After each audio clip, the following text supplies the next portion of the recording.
Ma'am நீங்க இதுவரை ஒரு 10 சீரியல் கிட்ட நடிச்சிருக்கீங்க. உங்களோட சீரியல் ஜர்னி பத்தி கொஞ்சம் சொல்லுங்க.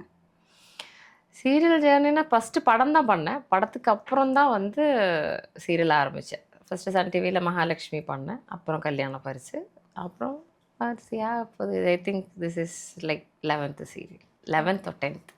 நீங்க மேம் படம் பண்ணிட்டு இருக்கும்போது சீரியலுக்காக வந்தீங்க. எல்லாருமே சீரியல்ல இருந்து படத்துக்கு போணும்னு தான் விரும்புவாங்க. ஆனா நீங்க படத்துல இருந்து சீரியலுக்கு வந்திருக்கீங்க. அதுக்கான காரணம் என்ன? அது என்னன்னா, ஃபர்ஸ்ட்டு படம் பண்ண ஃபர்ஸ்ட்டு ஆட் பண்ணோம். ஆட்க்கு அப்புறம் வந்து படம் பண்ணேன். படம் பண்ண பிறகு ஐ டுக் எ பிரேக். எனக்கு என்ன ஆச்சுன்னா, நடுவுல ஒரு ரெஸ்டாரண்ட் ரன் பண்ற மாரி வேலை செய்யல. ஸோ அந்த ரெஸ்டாரண்ட் ரன் பண்ணுற டைமில் ஐ குடன்ட் கான்சன்ட்ரேட். நடிப்பும் பிஸ்னஸும் ஒரே டைமில் கொண்டு போக முடியல. So I took a break of 2 years. அது ரெஸ்டாரண்ட் ஆரம்பிச்சதும் சரி ஏன் நேரமான்னு தெரில.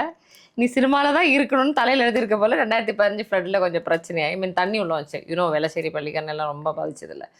ஸோ அந்த டைமில் I had to close down the restaurant. So அதுக்கப்புறம் திருப்பி I came back to serial. இமீடியட்டாக மூவியை பற்றி யோசித்தேன். பட் சர்வைவல்னு ஒன்று இருந்ததுனால I came in to okay. Serial. திரும்ப சினிமா போறது இல்லைன்னா பிசினஸ் பண்றது ஏதாவது ஐடியா இருக்கா? நான் வந்து ட்ரை பண்ணாத பிஸ்னஸே இல்லைன்னு தோணுது ஆக்சுவலாக. ரெஸ்டாரண்ட் வச்சு அதுக்கப்புறம் ஒரு பொட்டிக் வச்சுருந்தேன்.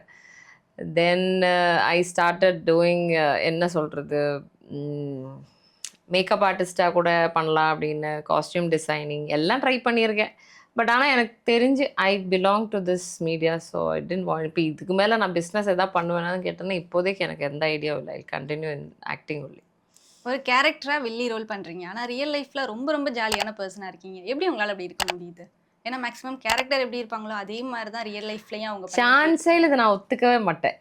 எனக்கு face by birth I got a rough face. Like பார்க்குறவங்களுக்கு வந்து இவங்ககிட்ட இப்போ நான் சாஃப்ட் கேரக்டர் பண்ணியிருக்கேன்.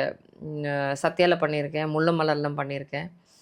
தென் தென்றல் வந்த நேரத்தோடும் வந்து இருக்கிறதுலையே ரொம்ப ரொம்ப சாஃப்ட் கேரக்டர். அது போகும்போது அப்படின்னா அப்படி இருக்கிற ஒருத்தங்களுக்கு வந்து நெகட்டிவ் பண்ண முடியாது அப்படின்னு ஒன்றும் இல்லை. அது ஆக்டிங் மட்டும்தான். ஆக்ஷனில் மட்டும்தான் நான் நடிப்பேனே தவிர அதர்வைஸ் எனக்கு வந்து அந்த வில்லத்தன வாழ்க்கையில் இது வரைக்கும் வந்ததில்லை.